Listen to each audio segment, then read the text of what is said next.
Hello class 8th, this is Ruchi and welcome back to this channel. बच्चे, आज इस video में हम स्टार्ट करेंगे अपना संस्कृत बुक का चैप्टर नंबर 3 विच इज़ सुभाषित रसम पित्वा जीवनम सफलम कुरु। मतलब सुभाषित रस को पीकर जीवन को सफल बनाओ। ठीक है, ये चैप्टर है बच्चे। इस चैप्टर के हमने एक एक वर्ड को समझाते हुए लास्ट वीडियो में इसका एक्सप्लेनेशन क्लियर किया था। ठीक है, तो अगर आपको एक्सप्लेनेशन में कोई डाउट है तो बच्चे आप इस चैप्टर की लास्ट वीडियो को चेकआउट कर लीजिएगा। अब क्योंकि एक्सप्लेनेशन क्लियर हो गया है तो बच्चे अब देख लिया जाए इस चैप्टर की एक्सरसाइज को। बहुत छोटी सी एक्सरसाइज है, बहुत जल्दी क्लियर हो जाएगी। ठीक है, तो चलिए एक्सरसाइज स्टार्ट कर लें। अच्छा, एक्सरसाइज स्टार्ट करने से पहले बच्चे हम इस चैप्टर का, जैसे कि हम हर एक सब्जेक्ट का देखते हैं कि एक्सरसाइज स्टार्ट करने से पहले उसका एक शॉर्ट सा समराइजेशन देख लें इस चैप्टर का कि हमने इस चैप्टर में क्या पढ़ा था, है ना, जिससे कि उस डिटेल वीडियो को देखने से पहले हमारा सारा कुछ फ्रेशन अप हो जाएगा। ठीक है, तो चलिए हम एक शॉर्ट समराइजेशन देखेंगे इस चैप्टर का। देखो, सबसे पहले जैसे कि चैप्टर का नेम है सुभाषित रसम पित्वा जीवनम सफलम कुरु। ठीक है, मतलब सुभाषित रस को पीकर जीवन को सफल बनाओ। ठीक है, सबसे पहले बेटी की और दादी का कन्वर्सेशन है। बेटी बोलती है, पितामही एकाम नूतनाम कथा कथयतु। दादी एक नई कहानी सुनाओ। दादी बोलती हैं, वत्से त्वं प्रतिदिनम तु कथा शृणोसि अद्य नीति श्लोकान शृणु। मतलब दादी बोलती हैं, बेटी तुम हर दिन तो कहानी सुनती हो, आज नीति श्लोकों को सुनो। बेटी बोलती है, नीति श्लोक? दादी बोलती है, हाँ नीति श्लोक। नीति श्लोक मतलब सुभाषित। फिर बेटी बोलती है, किम नाम सुभाषितानि? मतलब सुभाषितानि का क्या मतलब है? दादी बोलती हैं, अच्छी बातें ही सुभाषित हैं, मतलब शुभ वचन। वे हमेशा लोगों के हित के लिए होते हैं। सुष्ठु भाषितानि इति सुभाषितानि अर्थात शोभनानि वचनानि तानि सर्वदा जनानां हिताय भवन्ति। ठीक है, फिर बेटी बोलती है, कह लाभः सुभाषितानि सुभाषित पठनेन कह लाभः? मतलब सुभाषितों को पढ़ने से क्या लाभ है? दादी बोलती हैं, सुभाषित पठनेन आदर्श मानव जीवन निर्माणाय प्रेरणा प्राप्यते। मानव जीवनस्य सुखाय श्रमद्यै च सुभाषितानां पठनस्य आवश्यकता अस्ति। यः सुभाषितानि पठित्वा कार्यक्षेत्रे तस्य ज्ञानस्य प्रयोगं करोति सः बहून् लाभान् प्राप्नोति। मतलब सुभाषितों को पढ़ने से आदर्श मानव जीवन निर्माण के लिए प्रेरणा मिलती है। मानव जीवन के सुख और समृद्धि के लिए सुभाषितों को पढ़ने की ज़रूरत है।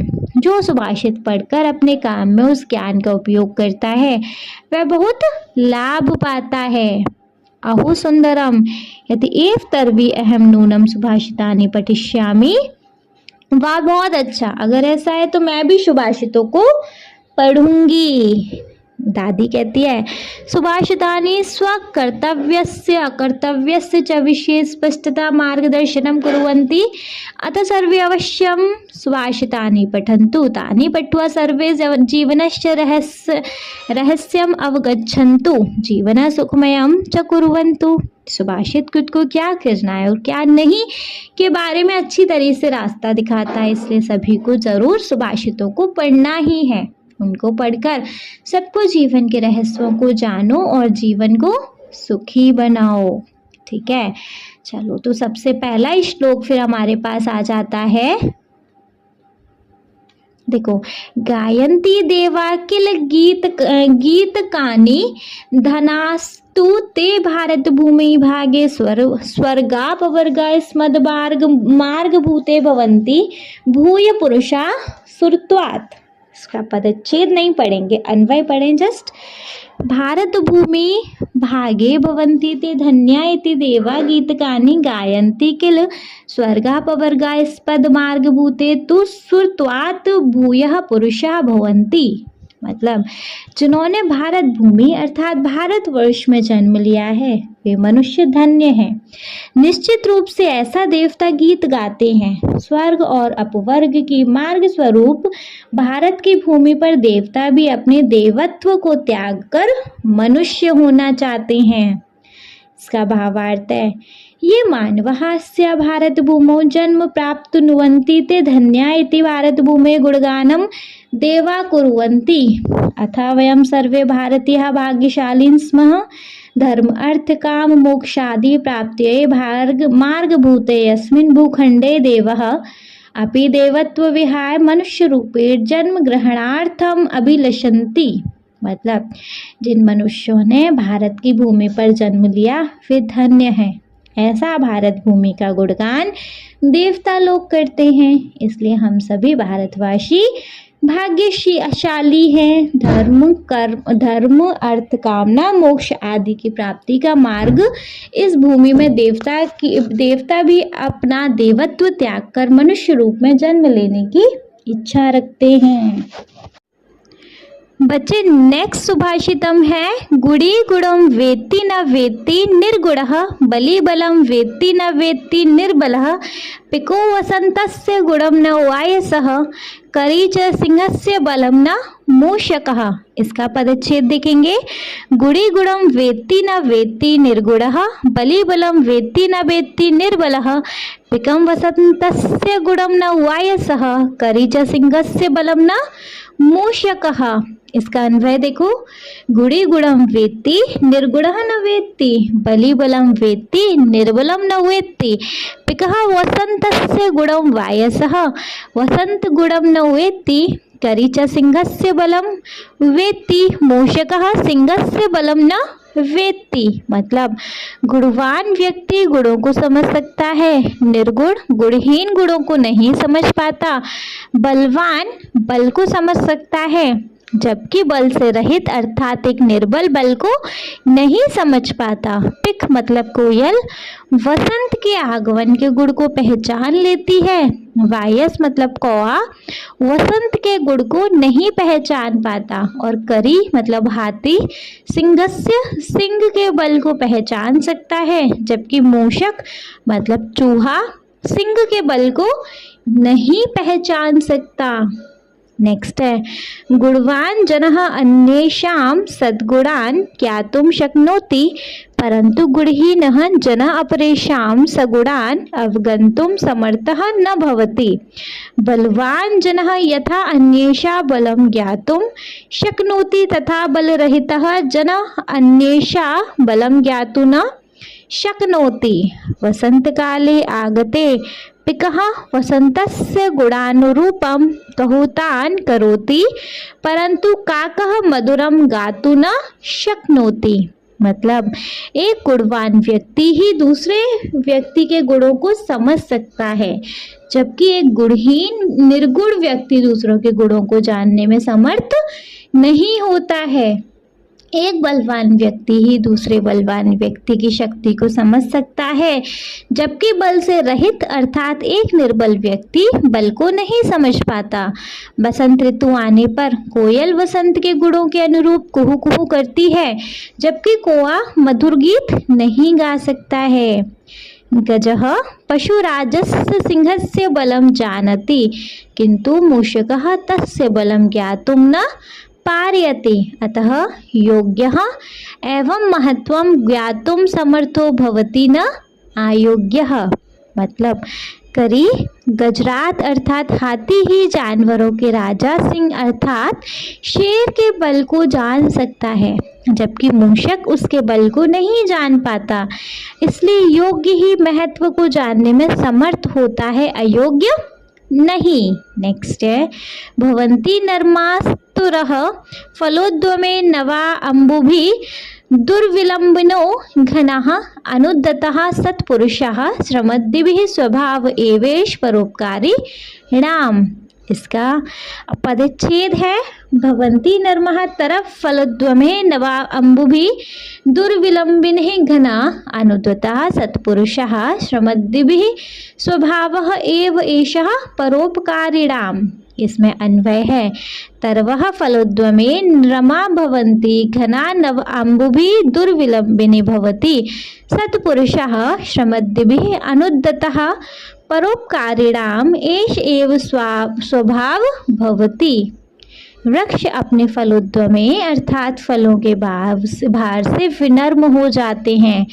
नए जल से भरे हुए ही बादल ऊपर से नीचे आ जाते हैं। सज्जन लोग श्रमद्धि से अभिमान से रहित होते हैं। यह ही परोपकारी व्यक्तियों का स्वभाव होता है।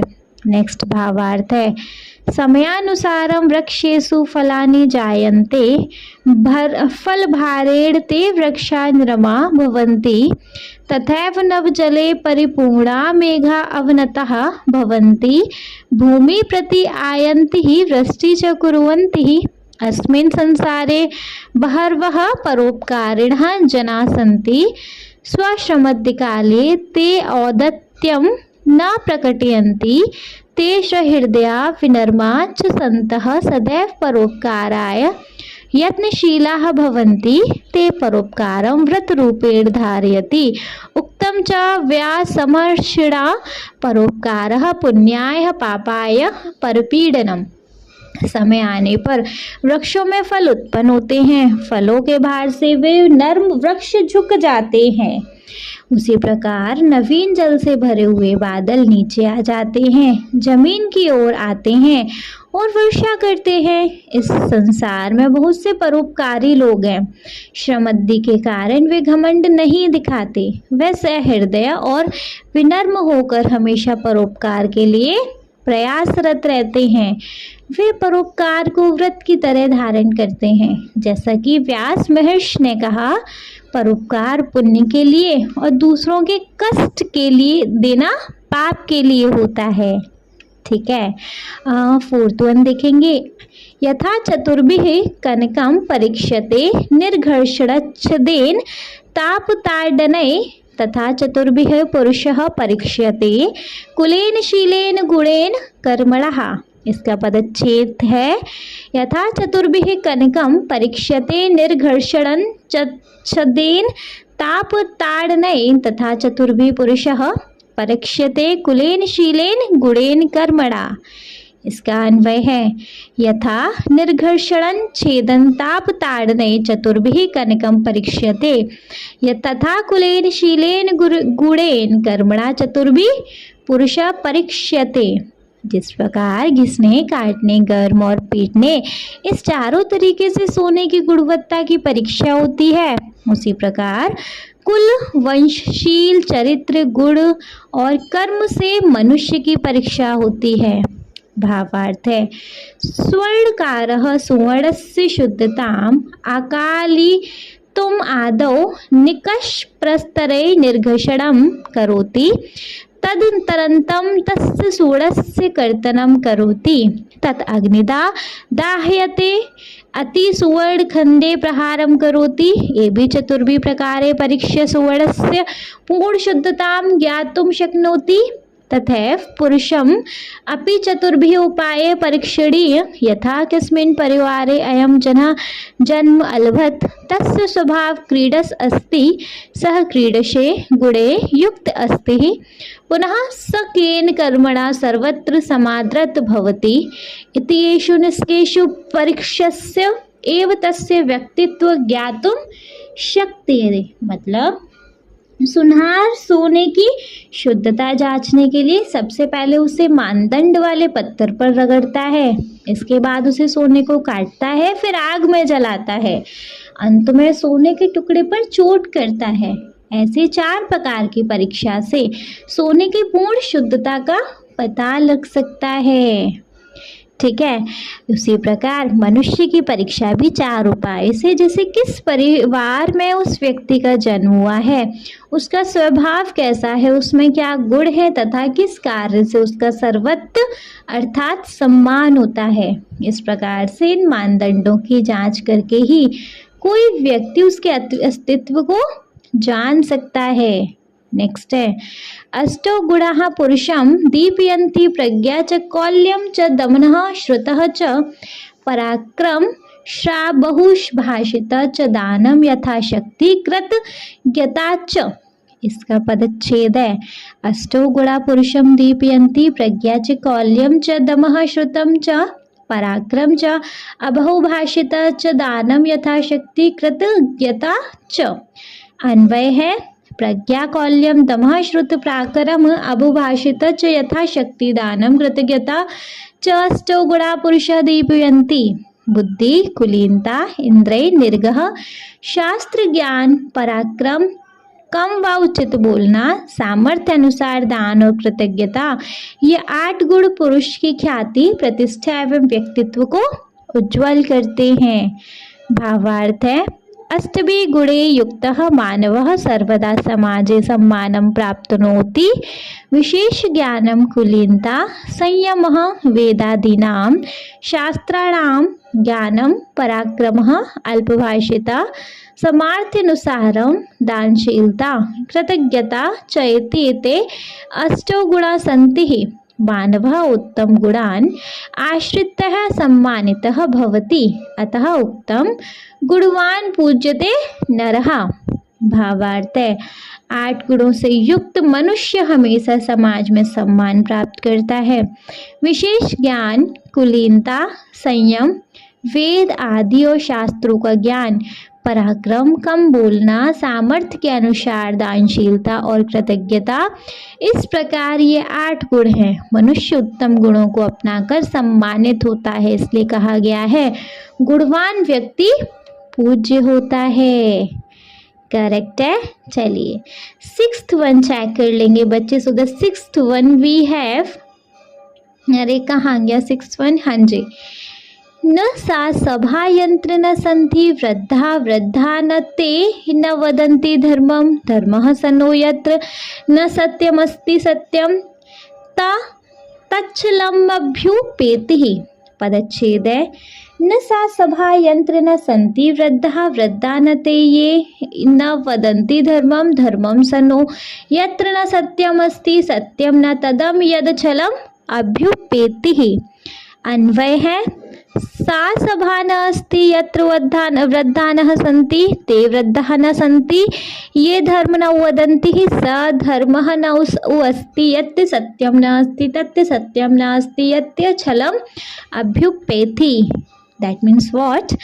वह सभा सभा नहीं जिसमें वृद्ध जन ना हो, वे वृद्ध वृद्ध नहीं जो धर्म की बात न करे, वह धर्म धर्म नहीं जिसमें सत्य ना हो, वह सत्य सत्य नहीं जो छल कपट से मुक्त ना हो। ठीक है। नेक्स्ट है जी इसका भावार्थ। सो भावार्थ देख लेंगे।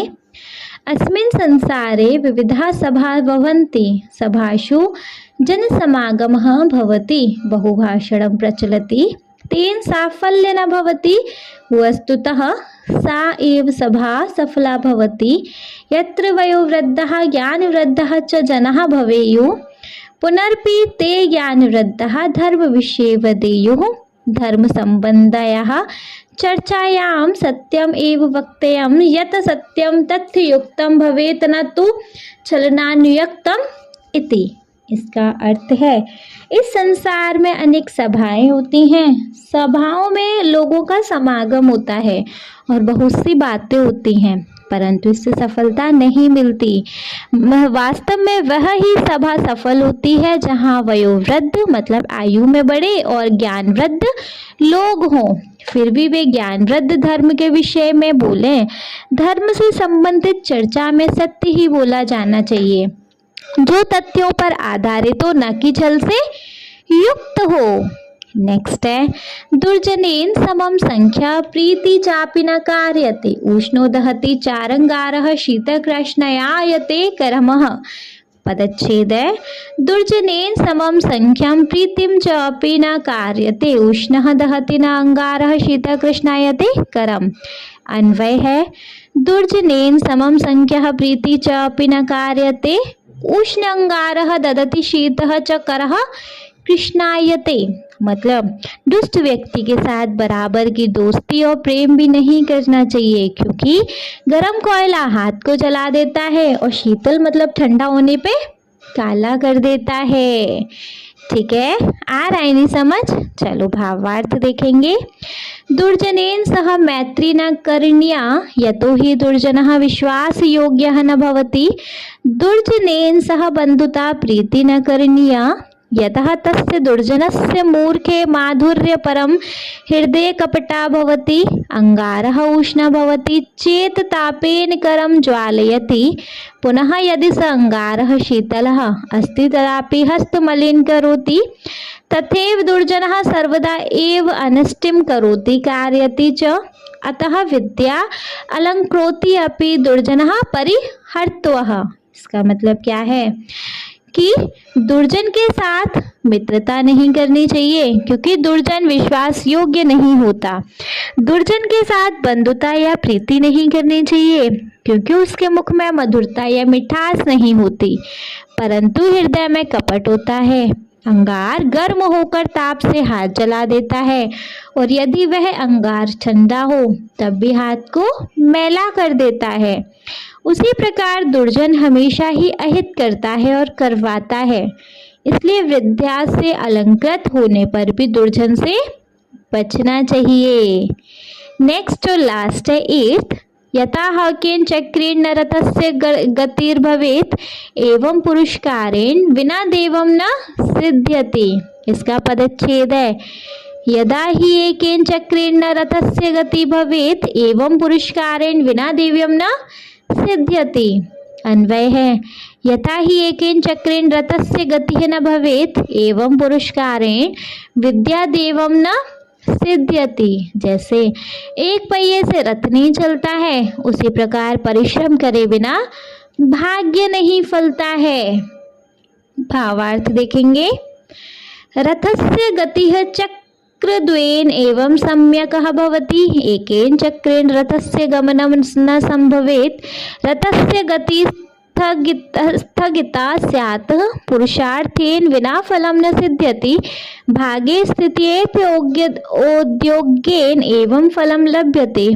अत्र अनुभूयते यत् प्रत्नः भाग्यं च मानव रथस्य द्वे चक्रे स्तः। उक्तमपि उद्यमेन ही सिद्ध्यन्ति कार्याणि न मनोरथे। इसका मतलब क्या है कि रथ की गति 2 पहियों से ठीक होती है, अर्थात रथ दोनों पहियों से ही चलता है। एक पहिए से रथ का चलना संभव नहीं होता।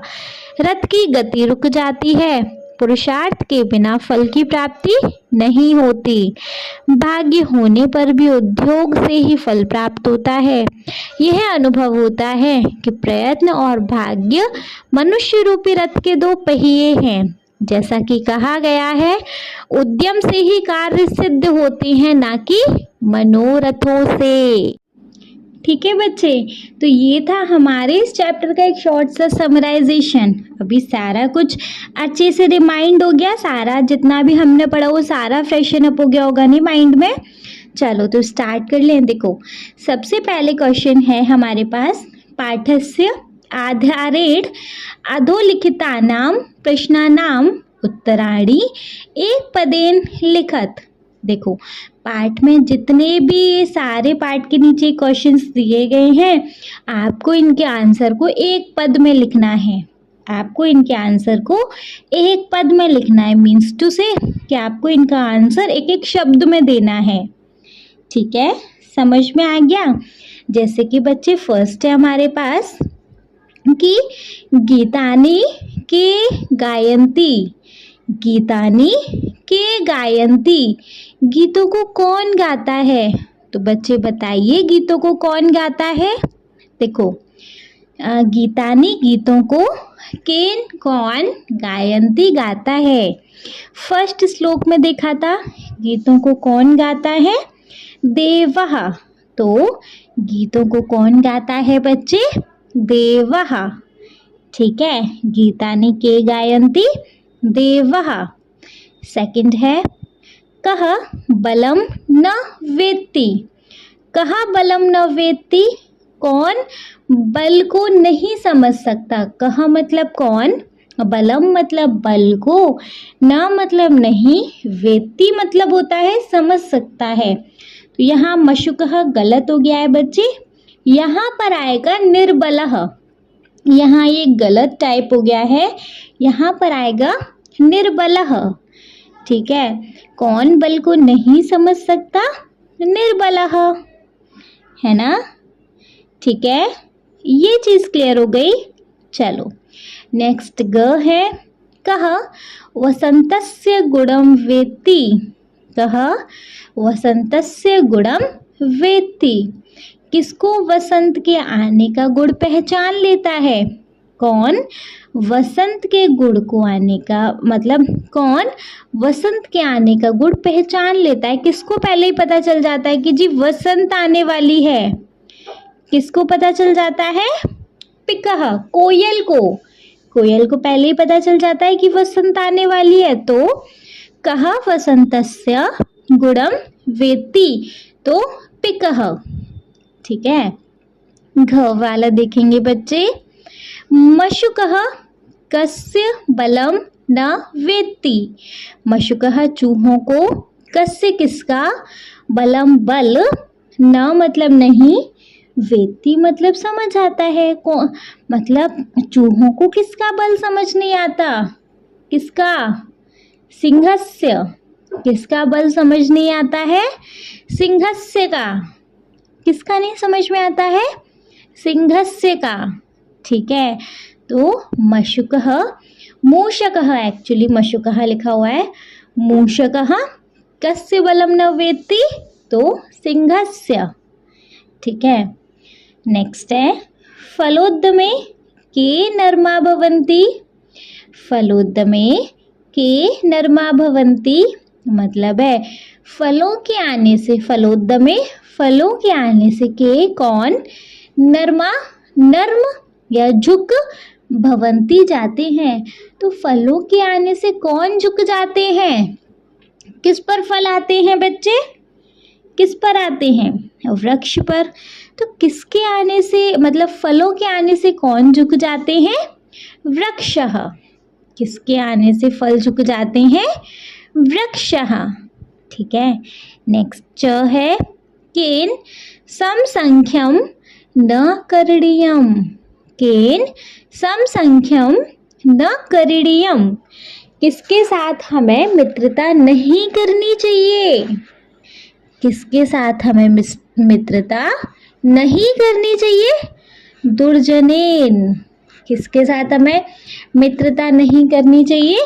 दुर्जनेन। दुर्जन व्यक्ति के साथ हमें मित्रता नहीं करनी चाहिए। ठीक है, ये क्लियर है। चलो समझ में आ गया नहीं कि केन समसंख्यम न करणीयम, दुर्जनेन। ओके, छ है केन विना देवम न सिद्ध्यति।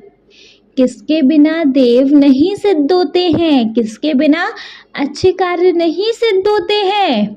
पुरुषेण। किसके बिना? पुरुषार्थ के बिना जो भी कार्य हैं हमारे वो सिद्ध नहीं होते हैं। क्लियर है बच्चे? ये क्वेश्चन अच्छे से क्लियर है। चलिए, अगर ये क्वेश्चन अच्छे से क्लियर है तो देखा जाएगा क्वेश्चन नंबर सेकंड। बच्चे question number second we have पाठस्य आधारेण, पाठ के आधार पर अधोलिखितानाम, नीचे लिखे हुए प्रश्नानाम, प्रश्न के उत्तराणि, उत्तरों को पूर्ण वाक्येन, पूरे वाक्य में लिखो। पाठ के आधार पर नीचे दिए गए प्रश्नों के उत्तरों को पूर्ण वाक्य में लिखो। क्लियर है? समझ में आया? कोई डाउट जी? आई होप नहीं होगा। चलिए, नहीं है तो देखेंगे। देखो, लास्ट वाले क्वेश्चन में हमने आंसर किए थे वन वर्ड में। इस वाले क्वेश्चन में जी हम आंसर करेंगे पूरा, अपना लॉन्ग आंसर करेंगे, पूरा वाक्य लिखेंगे। ठीक है, तो तरवः कदा नम्रा भवन्ति। तरवः कदा नम्रा भवन्ति। तरवः मतलब वृक्ष, कदा मतलब कब, नर्मदा मतलब नर्म, भवन्ति मतलब हो जाते हैं। तो जो वृक्ष हैं बच्चे वो कब नर्म हो जाते हैं? बताइए कि जो वृक्ष हैं वो कब नर्म हो जाते हैं? तो जब उन पे फल आ जाते हैं, है ना, तभी तो नर्म होते हैं जब उनके ऊपर फल आ जाते हैं। तो हम आंसर में क्या लिखेंगे? तरवः फलोद्यमे नम्रा भवन्ति। तरवः, तरवः मतलब वृक्ष, फलोद्यमे फलों के आने के बाद, नम्रा नम्र, भवन्ति हो जाते हैं। तो तरवः कदा नम्रा भवन्ति? तरवः फलोद्यमे नर्मा भवन्ति। ठीक है, नर्मा नम्रा क्या बोल रही मैं ठीक है, नम्र नम्रा भवन्ति। चलो ठीक है, सेकंड वन चेक करेंगे। श्रमद्भिः के अनुद्दः भवन्ति। श्रमद्भिः के अनुद्दता भवन्ति। अनुद्दता घमंड। तो श्रमद्धि के आने से कौन घमंड नहीं करता? तो आंसर में बच्चे इसके क्या लिखेंगे? सत्पुरुषः श्रमद्भिः अनुद्दता भवन्ति। मतलब कि श्रमद्धि के आने के से, देखो जिसके पास ज़्यादा पैसा होता है ना, फिर उसके पास घमंड नहीं होता, है ना। तो श्रमद्धि के आने से कौन घमंड रहित हो जाता है? सत्पुरुषः, है ना। श्रमद्भिः के अनुद्दतः भवन्ति। सत्पुरुषः श्रमद्भिः अनुद्दतः भवन्ति। सत्पुरुषः श्रमद्भिः अनुद्दतः भवन्ति। क्लियर है? चलिए ग वाला चेक करेंगे। सत्पुरुषाणां स्वभावः कीदृशः भवति। सत्पुरुषाणां स्वभावः कीदृशः भवति। सत्पुरुषों का जो स्वभाव होता है वो कैसा होता है? जो अच्छे लोग हैं उनका स्वभाव कैसा होता है? एकदम सज्जनतापूर्ण होता है, वो दयालु भी होते हैं, है ना। तो बच्चे इसके आंसर में हम क्या मेंशन करेंगे कि सत्पुरुषाणां स्वभावः सज्जनता पूरितः दयालुः च भवति। सत्पुरुषाणां स्वभावः सज्जनता पूरितः दयालुः च भवति। सत्पुरुषों का स्वभाव कैसा होता है? तो सत्पुरुषाणां स्वभावः सज्जनता पूरितः दयालुः च भवति। क्लियर है? कोई डाउट है? आई होप नहीं होगा। ठीक है जी। चलिए फिर देखेंगे अपना नेक्स्ट वन। बच्चे घ है सत्यम कदा सत्यम न भवति। सत्य कब सत्य नहीं होता? सत्यम कदा सत्यम न भवति। सत्य कब सत्य नहीं माना जाता? सत्य कब सत्य नहीं होता? हितम बिना उक्तम सत्यम सत्यम न भवति। हितम बिना उक्तम सत्यम सत्यम न भवति। क्लियर है? कोई डाउट? सत्यम कदा सत्यम न भवति। हितम बिना उक्तम सत्यम न भवति। ठीक है। नेक्स्ट है ड वाला। देवम कदा न सिद्ध्यति।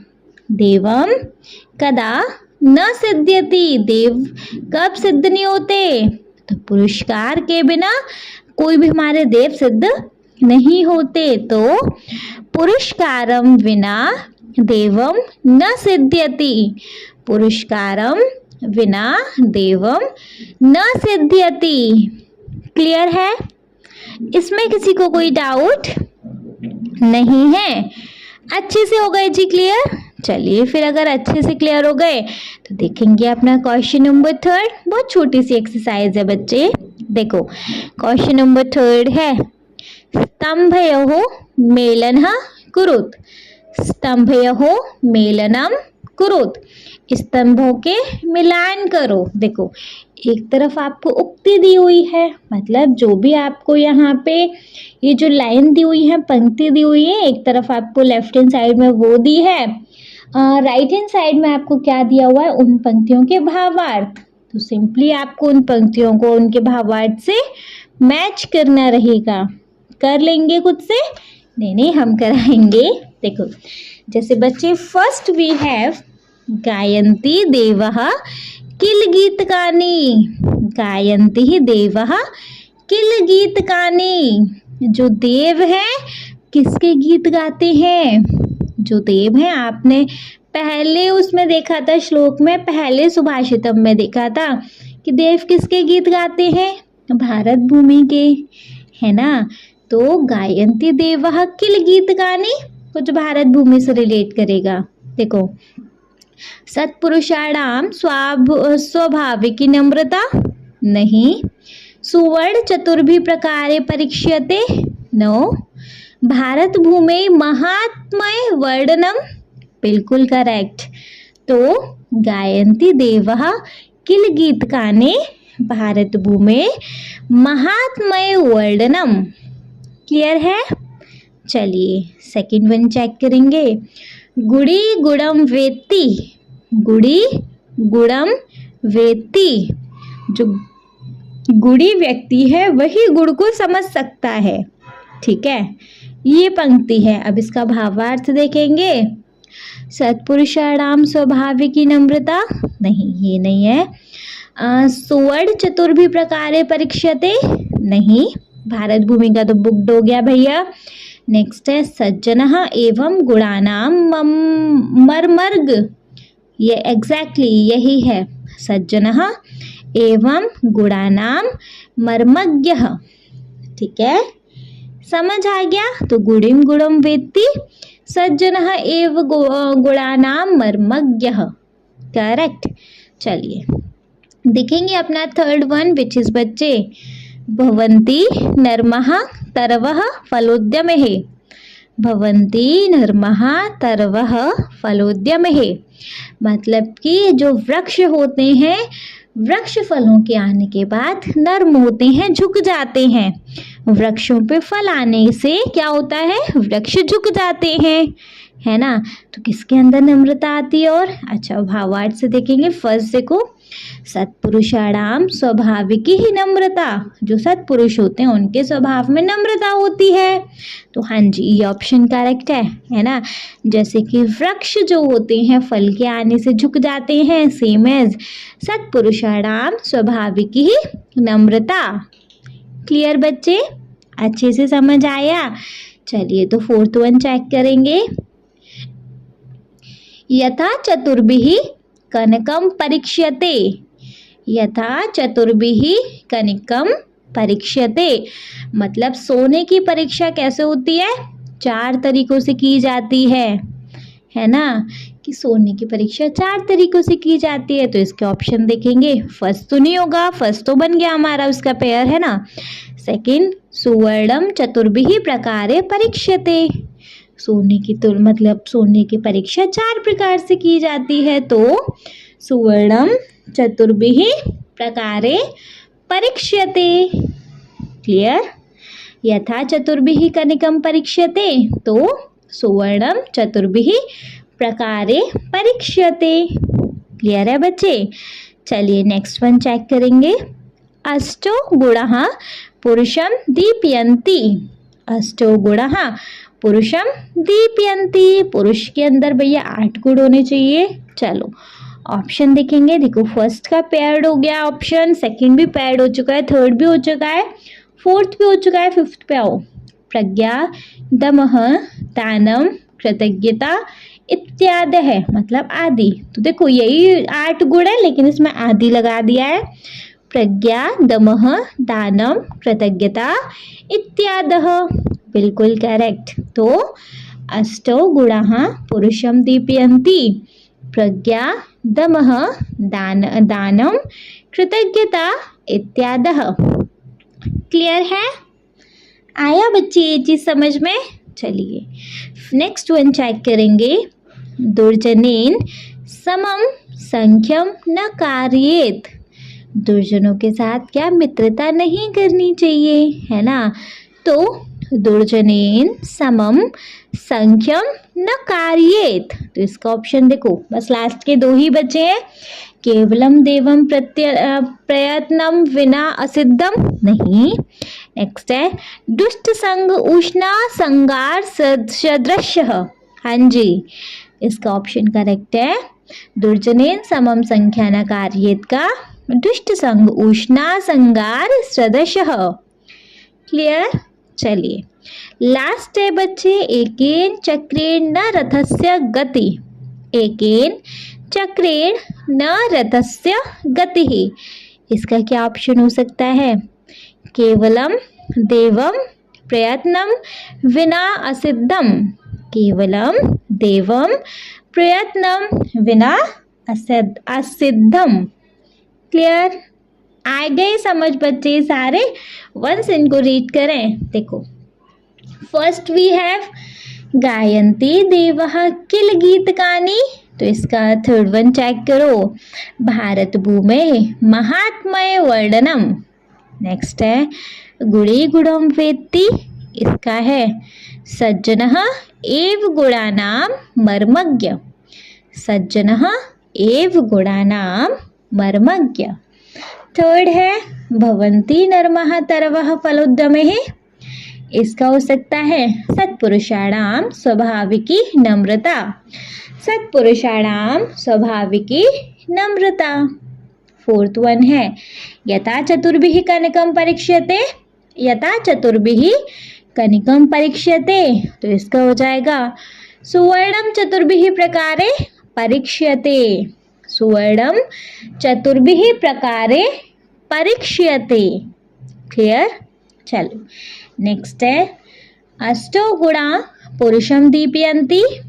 अष्टौ गुणाः पुरुषं दीपयन्ति, तो इसका ऑप्शन है प्रज्ञा, दमः, दानम, कृतज्ञता इत्यादयः। प्रज्ञा, दमः, दानम, कृतज्ञता इत्यादयः। क्लियर। चलिए नेक्स्ट है दुर्जनेन समम संख्यम न कार्येत। दुर्जनेन समम संख्यम न कार्येत, तो इसका हो जाएगा लास्ट वाला दुष्ट संग उष्णा संगार श्रदसः। दुष्ट संग उष्णा संगार श्रदसः। ठीक है। नेक्स्ट है और लास्ट है एकेन चक्रेण न रथस्य गतिः। एकेन चक्रेण न रथस्य गतिः का हो जाएगा केवलम, देवम, प्रयत्नम, विना असिद्धम। केवलम, देवम, प्रयत्नम, विना असिद्धम। ठीक है। आई होप क्लियर हो गए होंगे बच्चे। चलिए अगर ये क्लियर हो गया तो देखेंगे अपना question number 4। So the question number 4 we have बच्चे, इसके बाद एक लास्ट क्वेश्चन और है, आफ्टर देन एक्सरसाइज खत्म। देखो अधः प्रत्यदम मंजुषातः पदानि चित्वा रिक्तस्थानि पूरयत। अधः प्रत्यदम मंजुषातः पदानि चित्वा रिक्तस्थानि पूरयत। आपको यहाँ रिक्त स्थान दिए गए हैं। आपको इस येलो बॉक्स में क्या दिए हैं बच्चे? ऑप्शन दिए हैं। सो करेक्ट ऑप्शन को इसमें फिल आउट करना है। जैसे फर्स्ट है गुड़ी डैश वेत्ति न वेत्ति निर्गुणम, तो इसमें क्या आएगा? फलोद्यमे नहीं, गुणम। हाँ जी, गुड़ी गुणम वेत्ति न वेत्ति निर्गुणः, यही तो एक हमारा सुभाषित था, तो इसमें आ जाएगा गुणम। गुड़े गुणम वेत्ति न वेत्ति निर्गुणम। सिंपली आपको देखो ये पंक्तियों को कंप्लीट करना है। नेक्स्ट भवन्ति नर्मः तरवः, वृक्ष झुक जाते हैं फलों के आने से, तो फलोद्गमे, इसमें क्या आ जाएगा? फलोद्गमे है ना। तो भवन्ति नर्मः तरवः फलोद्गमे। क्लियर। चलिए ग वाला देखेंगे बच्चे। पुरुषः परीक्ष्यते कुलेन डैश गुणेन कर्मणः। पुरुषः परीक्ष्यते कुलेन डैश गुणेन कर्मणः, इसमें क्या हो जाएगा जी? शीलेन। कुलेन के बाद शीलेन था ना, तो पुरुषः परीक्ष्यते कुलेन शीलेन गुणेन कर्मणः। नेक्स्ट वन है घ वाला बच्चे। सो द घ वाला वी हैव गुणा पुरुषम दीपयन्ति प्रज्ञा कौल्यम दमः। इसके अंदर क्या आ जाएगा बच्चे? गुणा पुरुषम दीपयन्ति प्रज्ञा कौल्यम दमः के अंदर आ जाएगा क्या? कृतज्ञता। इसके अंदर क्या आ जाएगा? कृतज्ञता। क्लियर है? चलो ड वाला चेक करेंगे। दानम यथाशक्ति डैश च। दानम यथाशक्ति डैश च। श्रुतम। दानम यथाशक्ति डैश च तो श्रुतम। क्लियर है? च वाला देखेंगे। एवं पुरस्कारेण विना देवम न सिद्ध्यति। तो एवं पुरस्कारेण विना देवम न सिद्ध्यति। क्लियर है? अच्छे से क्लियर हो गया? वंस फटाफट रीड करें। देखो फर्स्ट है गुणी डैश वेत्ति न वेत्ति निर्गुणः। तो गुणी गुणम वेत्ति न वेत्ति निर्गुणः। नेक्स्ट है भवन्ति नम्रः तर्वः डैश। तो भवन्ति नर्मा तर्वः फलोद्गमैः। नेक्स्ट है पुरुषः परीक्षते कुलेन गुणेन कर्मणः। पुरुषः परीक्षते कुलेन शीलेन गुणेन कर्मणः। क्लियर? घ है गुणः पुरुषं दीपयन्ति प्रज्ञा कौल्यं दमः। गुणः पुरुषं दीपयन्ति प्रज्ञा कौल्यं दमः। इसमें क्या आ जाएगा जी? कृतज्ञता। इसमें क्या आ जाएगा? कृतज्ञता। गुणः पुरुषं दीपयन्ति प्रज्ञा कौल्यं दमः कृतज्ञता। ड है दानम यथाशक्ति डैश च।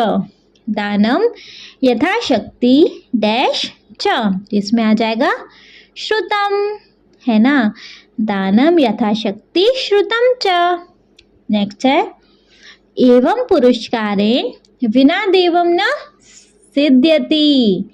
एवं पुरस्कारेण बिना देवम न सिद्ध्यति। क्लियर?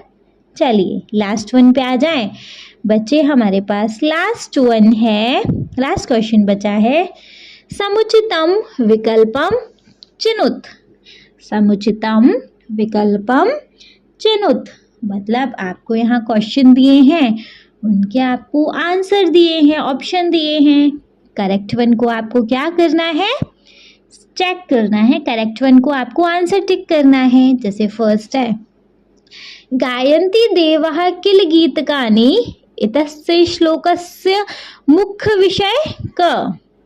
गायन्ति देवा किल गीतकानि इतस्य श्लोकस्य मुख्य विषय क। मतलब कि जो देव होते हैं वो गीत गाते हैं। इस श्लोक का मुख्य विषय क्या है? वसंतस्य सौंदर्यम, वसंत के सौंदर्य के लिए। भारत भूमि गौरवम, भारत भूमि के गौरव के लिए। तो हाँ जी, ये ऑप्शन करेक्ट है कि भारत भूमि गौरवम, है ना? तो नेक्स्ट भी देख लें। कर्मणा फलम नहीं, दानस्य प्रभावः जी नहीं। तो गायन्ति देवः किल गीतकानि इतस्य श्लोकस्य मुख्य विषय का। तो भारत भूमि गौरवम। क्लियर है? Any doubt? चलो ख देखेंगे। गुड़ी गुणम वेत्ति, गुड़ी व्यक्ति ही गुण को समझ सकता है। इत्यत्र कहा गुणम न जानति। गुड़ी गुणम वेत्ति इतस्य कहा गुणम न जानति। इसका देखो, इसमें कौन मतलब गुड़ी व्यक्ति गुण को जान सकता है। गुड़ी गुणम वेत्ति इत्यत्र कहा गुणम न जानति। जो गुड़ी व्यक्ति है वो गुण को जान सकता है, तो कौन गुण को नहीं जान सकता? निर्गुण व्यक्ति। ऑप्शन में देखेंगे गुड़ी नहीं। सेकंड वन वी हैव निर्गुण। हाँ जी, निर्गुण व्यक्ति जो है वो गुणों को नहीं जान सकता। थर्ड वन है पिकह, कोयल जी नहीं। फोर्थ वन वी हैव बलि नहीं। तो निर्गुण व्यक्ति गुण को नहीं जान सकता, है ना? तो गुड़ी गुणम वेत्ति इत्यत्र कहा गुणम न जानति। इसका ऑप्शन है निर्गुणः। ठीक है, चलो ग वाला चेक करेंगे। पिको वसंतस्य गुणम न वायसः इतस्य तात्पर्यं किम। जो पिक होती है, जो कोयल होती है, उसको वसंत के आने का पता चल जाता है, जबकि कोई को नहीं चलता, है ना। तो इतस्य तात्पर्यम किम, इसका क्या तात्पर्य है? पिको वसंतस्य गुणम न वायस, इतस्य तात्पर्यम किम, इसका क्या तात्पर्य है? पिकः मधुर गायति न वायस, जो कोयल है, कोयल जो कोयल है वो मधुर गाती है, कोया नहीं, जी नहीं। सृजन एवं गुणी जानते, हाँ जी, जो सुजन व्यक्ति है, अच्छा व्यक्ति है, सज्जन व्यक्ति है, वही गुण को जान सकता है। ऑप्शन करेक्ट है। अच्छा, और भी चेक कर ले। वायसः अपि सरसम गान करोति, नहीं। फोर्थ वन है वसंतः निर्गुणः अस्ति, जी नहीं, ये भी ऑप्शन करेक्ट नहीं है। इसका सिर्फ एक सेकंड वाला ऑप्शन करेक्ट है, सुजन एव गुणम जानती, है ना। तो ग वाला है पिको वसंतस्य गुणम न वायसः, इतस्य तात्पर्यम किम, सुजन एवं गुणम जानती, ठीक है।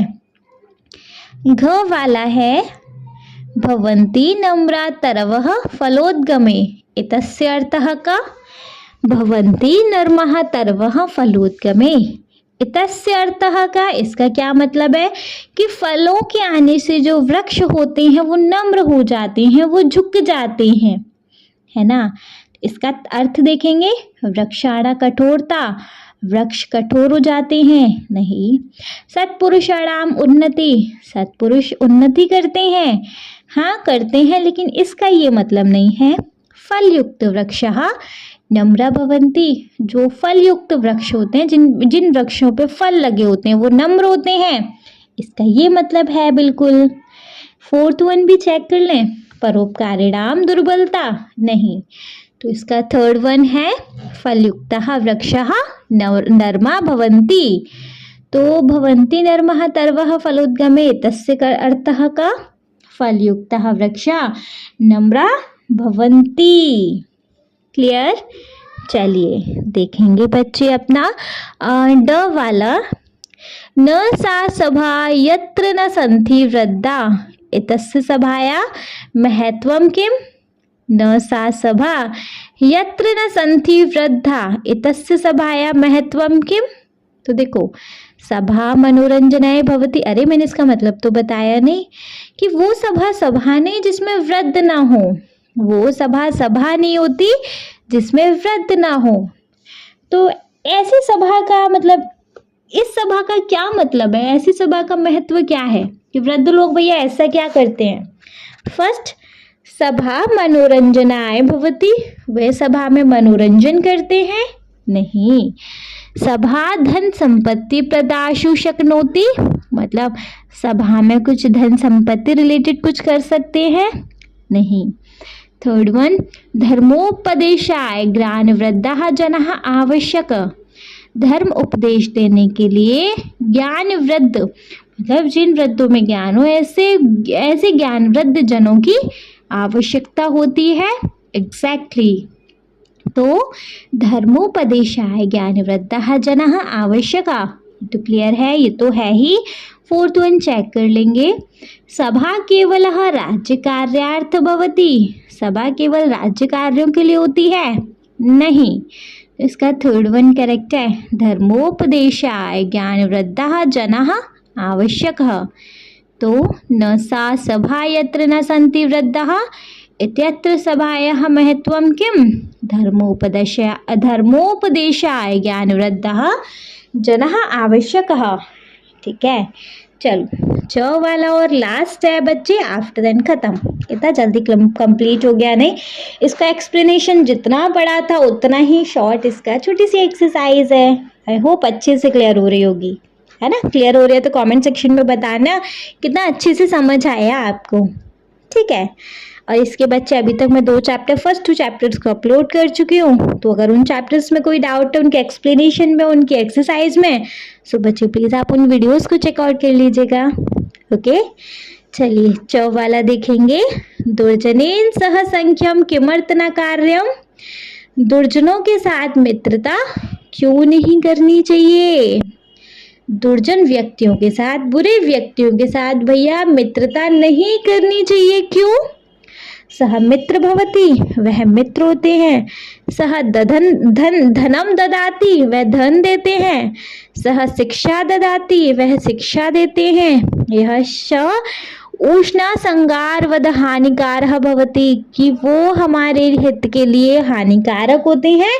एग्जैक्टली यही ऑप्शन करेक्ट है। सह उष्णा संगारवद हानिकारः भवति, दुर्जनेन सह संख्यम किमर्थन कार्यम, तो फोर्थ ऑप्शन है।